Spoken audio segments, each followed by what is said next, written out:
এই থাম। পিছু ডাকলে কেন? তোমার জন্য আমরা জখম হতে বসেছিলাম।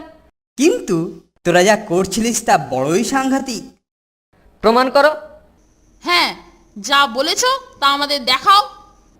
বেশ, দেখাচ্ছি তবে। তোরা এবার দেখবি এটা কিরকম বিপজ্জনক।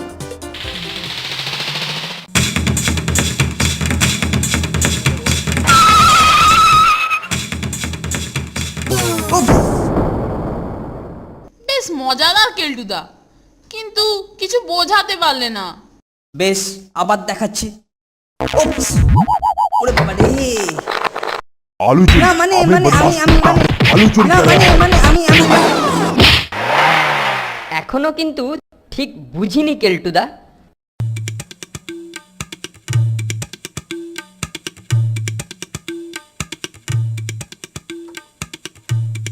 এই রে, কেলটো আসছে রে নন্টে, পালা এখান থেকে। জানতাম ওরা পালাবে, তাই তৈরি হয়েই এসেছি। উফ! শোনো বৎসরা, তোমরা বড্ড কুঁড়ে মেরে যাচ্ছ বলে স্যার তোমাদেরকে সময়ের সঠিক ব্যবহার শেখাতে বলেছেন। আমি তোমাদেরকে আজ শিল্প চর্চার ট্রেনিং দেব।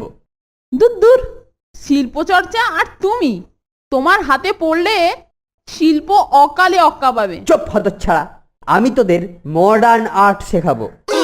দূর দূর, আমাদের সব ভালোই লাগে না। ভালো লাগে না বললে তো চলবে না চাঁদু, তোমাদেরকে শিখতেও হবে, আবার প্রাইজও পেতে হবে। নাও এবার লেগে পড়ো দেখি। আমি গণপদ্ধতিতে ট্রেনিং দেবো। নম্বর 1 লাল, নম্বর 2 হলুদ, নম্বর 3 কেলটুরাম। না, চটলে চলবে না, শিক্ষাদানের পথে অনেক বাধা। ওরা আঁকতে না চাইলে সিমেন্ট দিয়ে মূর্তি তৈরি করার ট্রেনিং নিক। ঠেলা গাড়িতে সিমেন্ট নিয়ে কেলটু আসছে। নন্টে, রেডি তো? নন্টে ফন্টে কোথায় গেলি বাবা? আয় এদিকে আয়, দেখ তোদের কেলটুদা তোদের জন্য কি এনেছি।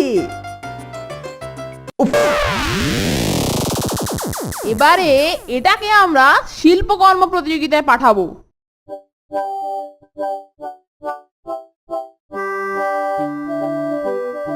আশ্চর্য, যেন পুরো জীবন্ত। এদেরই পুরস্কার পাওয়া উচিত।